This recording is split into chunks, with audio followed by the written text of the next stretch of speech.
Hey everybody, welcome to episode 22 of GameDev and Only the Fun Bits. I'm Zach and I'm making a game. Well, without further ado, let's get right into it.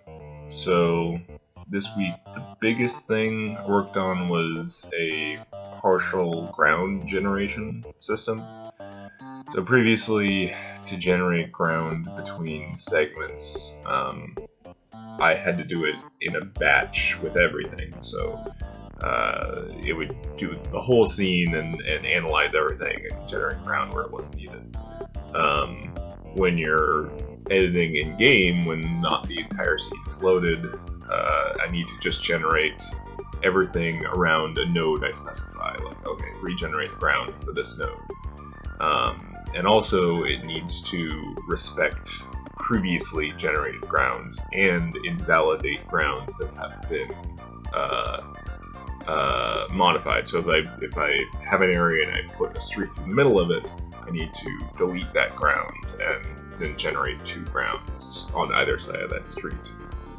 So I built a whole system to save references to, or weak references to ground areas, and added stuff to force load element prefabs, or previously I could force load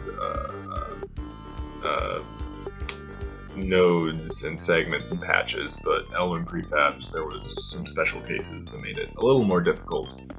So I did all that. It's working. You can see in the video there's a couple places where it seems to not be attaching to the ground in the way I would want, but I think that's related to an issue I'll get to in a second. Also, you can see this video, now there's new node handles, so I have a new way of having, actually pretty much the previous way where I had an editor where you set the magnitude and the direction on a flat corner, because essentially on street nodes, if it's not on a flat plane, then you get stuff you can't drive up, it's not smooth, and there's pretty much no instance where you don't want smooth. Like, you do want jumps occasionally, but most times you want ground to be smooth so it's easy to drive over. Alongside that, I kind of folded on trying to avoid adding rotation to nodes, so for a long time I didn't want to save rotation data for individual nodes because, you know, it makes the database bigger, and it's a lot of data that if you're not editing, you don't need that rotation information. It's only when you're editing that you need to know, oh, this node is rotated that way, so I know to bank a street. So you can see also I have like banked streets working again in play mode now that I'm saving the rotation. Also fixed from last week, well, sort of fixed, is the DB bloat stuff, where as I'm saving, the database gets bigger and bigger and bigger. It still does grow a little bit, so I'm obviously haven't fixed all of the leaks on where things are being preserved where they shouldn't be, but I think I plugged the biggest ones, and yeah, it's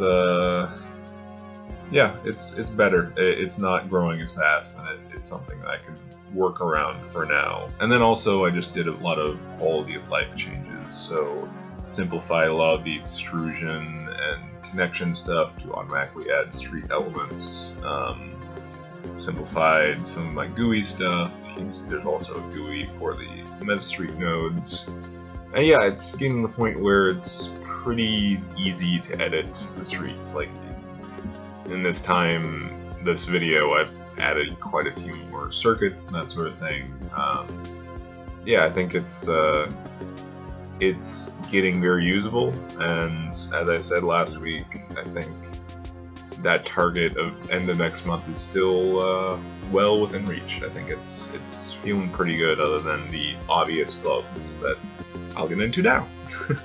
So my schedule is going to get a little bit busier again for some time. Next week is my last week in Japan, and then after that I'm headed to Shanghai again. So after that I should get back to a normal schedule-ish again. But for now, the next thing's on.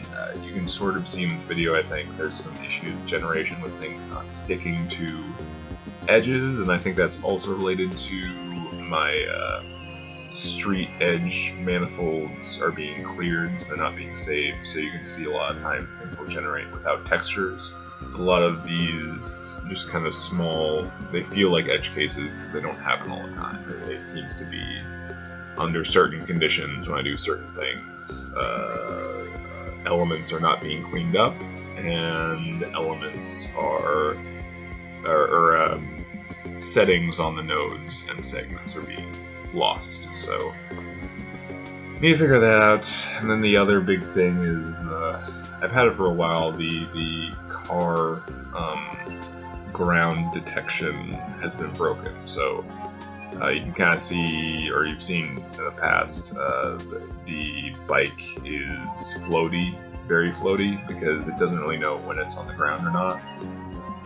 It was working at some point, and then it gets mixed up on when it leaves the ground and loses the collision, and then it just starts floating in air and spinning around and freaking out, and that needs to be fixed before a demo. So I need to actually stop, work on this street stuff to go back to some of the bike physics and figure out what that is, because I'm pretty sure before that it felt pretty good, but since it's been happening, it's just been feeling bad.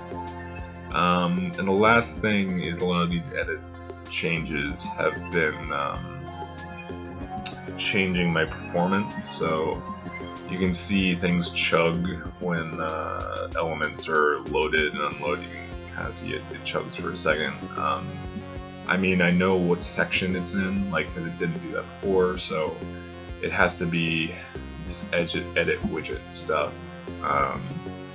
And I have some idea, like, I don't care if it chugs in play mode or in edit mode. It's just when I'm playing around, it needs to be smooth.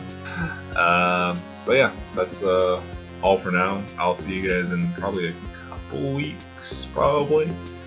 I'll have some more for you, and yeah, I think a demo is coming up. Anyways, thanks for watching. Later.